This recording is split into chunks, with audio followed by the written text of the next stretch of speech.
patient's mouth. I'm going to place it like this. This is the direction. I'm going to put my finger inside the patient's mouth. لو سمحت عمو تعطينا بس تفتح شوي عشان ناخد قياس. تضوي لنا الضوء. ضوء. لو تصوري من هاي الزاوية. أنا حافظ في كل Okay, so I'm going to put my finger on the tuberosity.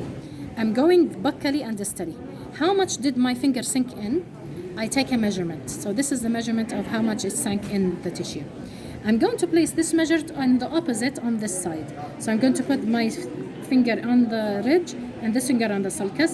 And I could see that if I place it vertically, this is short. Okay, if you look vertically, this is short.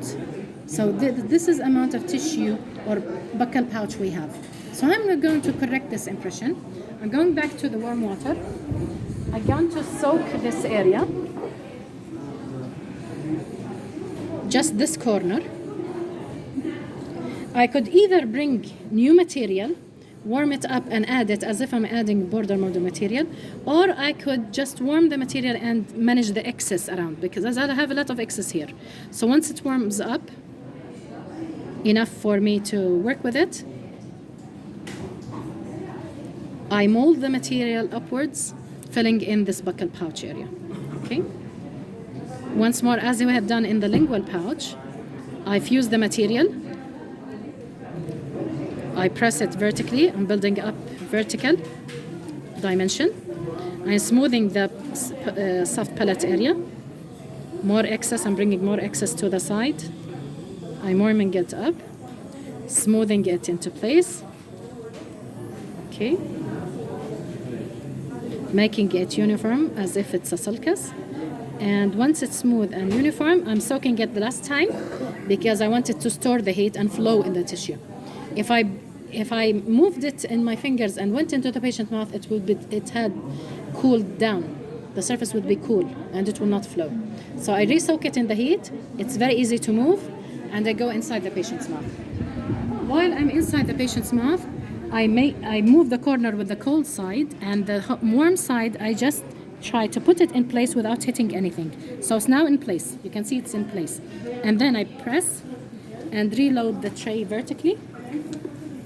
Okay, and I do the border molding movement.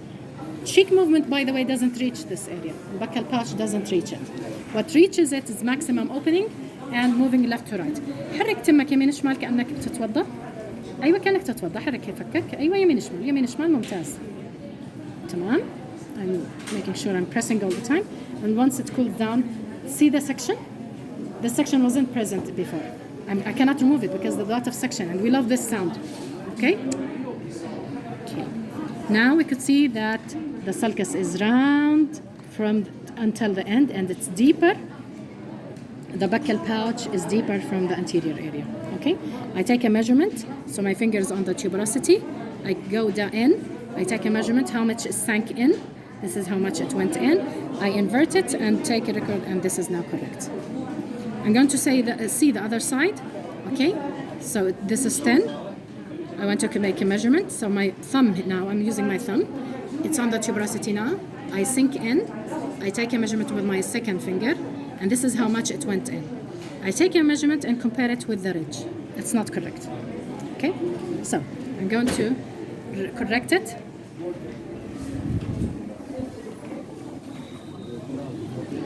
So I'm correcting it in the same way. I'm soaking it in warm water.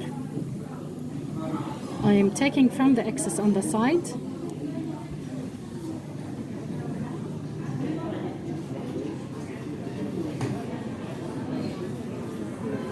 Okay, I think it's warm enough now.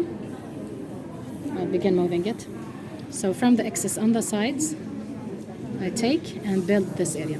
In this the material, there's not a lot of excess here, so I'm going to use more material. So I'm bringing another piece in, soaking it in the heat.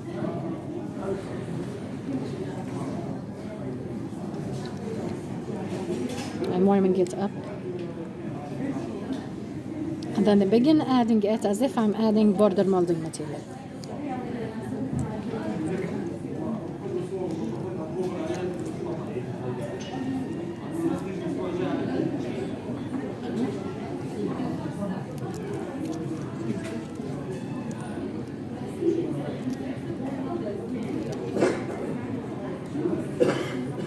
So I'm adding it first in bulk.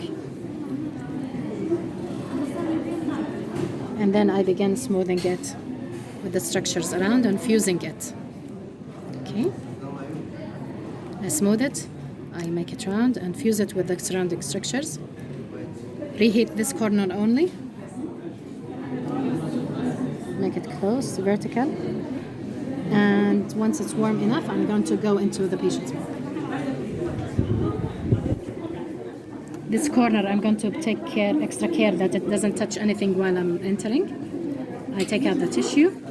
I load the tray in place. I load the tray in place and press and do the movements. لو سمحت الحركة الجانبية اللي حكينا عنها كأنك تتوضأ. أيوة تمام. يمين شمال يمين شمال. ممتاز. Press it in place. See how much retention I have.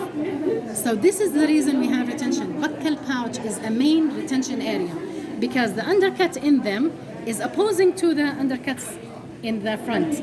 They are in deeper and they produce better retention. So see how much the ridge was resorbed, by the way. This patient had a resorbed ridge, but still we have excellent retention. Okay, this is now done. I'm going to measure it. Thumb into the sulcus. On the tuberosity first, disto-buccal into the sulcus. I take a measurement with my second finger. How much did this sink in? I take a measurement and it's correct now. So now I'm sure that once I want to do a secondary impression, the tray will be correct. If it was short, do you know what will happen if I take this area short, other than losing retention? The tray, the secondary tray, I have to cut it back. You remember 2 to 3 millimeters from the sulcus. So if this was short, and the tray is shorter by another 3 millimeters. That means there is like 5 or 6 millimeters empty space. The impression material is not supported enough. That means it will flow backwards rather than going and recording the sulcus correctly. So we'll have the material flowing in an incorrect manner, and it's not supported to go into the sulcus. Okay? So that's why I should take it from the first time correct. The wrinkles here, I know there are some wrinkles. I could smooth it now with the flame and just fuse it together. But I know I'm going to take a secondary impression, so the more surface detail I'll get in the secondary impression.